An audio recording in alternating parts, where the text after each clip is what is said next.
Divorce rate அப்படின்றது எல்லா இடத்துலயும் ஏறிக்கிட்டே வருது. அதுவும் செலிபிரிட்டிஸ் மத்தியில ரொம்ப அதிகமா பேசப்படுது அப்படின்னாலும், ஏஆர் ரஹ்மானுக்கு நடந்த இந்த விஷயம் பத்தி எல்லாருமே அரசியல் புரசலாவோ இல்ல நேரடியாவோ நிறைய விமர்சனங்கள் கொடுத்துட்டு தான் இருக்காங்க. சோ இதுல இருந்து நம்ம கத்துக்கிற ஒரு விஷயமா பல பேர் யோசிக்கிறது, அப்போ டிவோர்ஸ்னா எல்லாருமே பண்ணிக்கலாமா, ஈஸியா அது அப்படின்ற மாதிரி யாரும் எடுத்துக்க வேண்டாம். ஏன்னா நம்மளோட ஃபேமிலியில நம்ம அம்மா அப்பா பார்த்திருக்கோம், பெரியப்பா சித்தப்பா, நம்மளுக்கு சித்தி அப்படி இப்படின்னு நிறைய ரிலேஷன்ஷிப் இருக்காங்க இல்லையா, நம்ம சொந்தக்காரங்களே நிறைய பேர் இருக்காங்க. அவங்கள நிறைய பேர் சக்சஸ் தான்.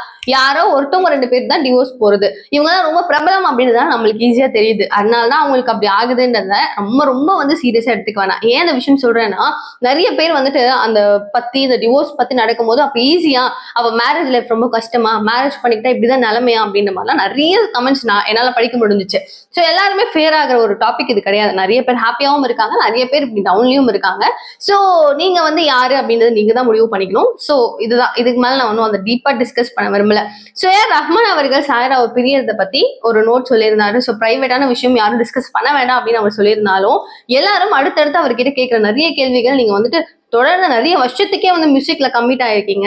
ஸோ கொஞ்சம் டைம் இல்லை சாயராக்கு உங்க கூட சேர்ந்து பேசுறதுக்கோ இல்ல 2 பேரும் சேர்ந்து பாண்டிங் கூட டைம் இல்லை, அதனாலதான் நான் விவாகரத்து பண்றதா சொல்றாங்களே, அது உண்மையா அப்படின்னு கேட்கும்போது என்னுடைய ஃபீல்டு இப்படிதான். அது சாயராக்கும் நிறைய தெரியும். நாங்க 2 பேருக்கும் ஏதோ ஒரு கருத்து வேறுபாடு, அதனாலதான் ப்ளீஸ் நீங்க இதை பத்தி ரொம்ப டிஸ்கஸ் பண்ண வேண்டாம், என்னுடைய கெரியரை ஸ்பாயில் பண்ணிடாதீங்கன்ற மாதிரி ஒரு வேண்டுகோளும் கொடுத்திருக்காரு. சோ சீரியஸா அவர் ரொம்ப பாவம் அப்படின்னு சொல்றதா இல்ல என்ன அவரை பத்தி சொல்றதே தெரியல.